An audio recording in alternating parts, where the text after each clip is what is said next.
Hi, I'm Petra. I'm the leader of the war abuse movement, and I'm taking a little time away from child abuse, fighting child abuse, to send a message to the Bahraini people. I've been following all the protests in the Middle East, and from Tunis to Egypt to Libya, Syria, and but my heart has a soft spot for the Bahraini people, and I'm here to send a message to the Bahraini people because I want them to see the big picture, how we see it, and I'm not sure whether they're seeing it that way. But, I've been studying this situation for a few months, and I just have a message I want to give to the Bahraini people that can tell me to go to hell or not. But anyway, you guys are definitely, in all these protests, you guys are the underdog, and I'm telling you this because I think you have four major problems that are going to keep you from your liberation and your revolution to succeed. One, and probably you already know these things, but I'm just going to put them into perspective here for maybe other people who could potentially support you. The U.S. has a military base or a Navy base in Bahrain. Okay. The reason why you're not getting a lot of attention, I think, is because the U.S. government doesn't know what will happen to our military base when and if the opposition has a new government move into that area. Is our base going to be okay? That's your number one problem. And then your second problem is our dependency on Saudi oil, which, keeps us, joined at the hip because, they've got the oil, which is the crack, and we're the drug addicts. And although we import most of our oil from South America, we still have a very tight relationship with Saudi Arabia. And, we need to get off of Saudi oil. But I need you, just to give you guys in Bahrain a little background, there's these things called lobbyists, and they have special interests, and they have a lot of money. And they go to Washington, and they pay off our Congress people, and they persuade, those people persuade our president and everything else to not drill our own oil.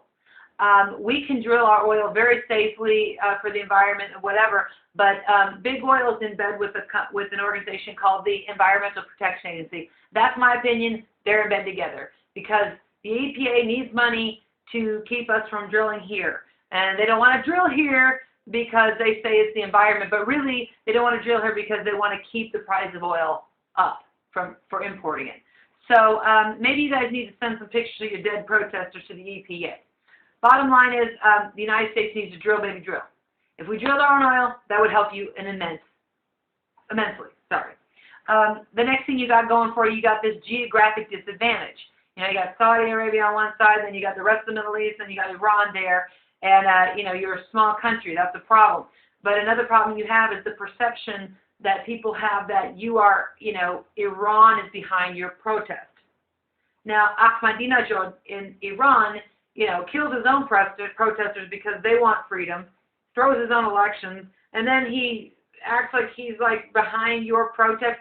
I don't get that. The only reason he's doing that is so he can dominate your area. Now, and whether you claim that Iran is involved in this or not, that's the perception. And you have that perception, you upset Israel because they got a problem with Iran, and then you lose Israel, you lose the media. So you got that's a huge problem, and you're not getting the press that you need here.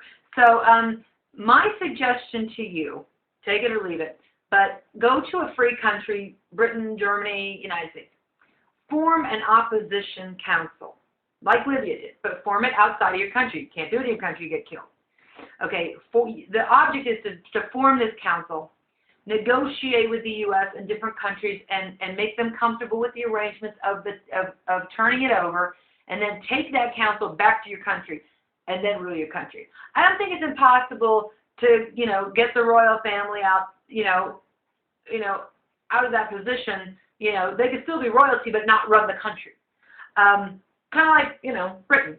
But anyway. Also, you need to do something that's newsworthy. I mean, you're not getting the attention.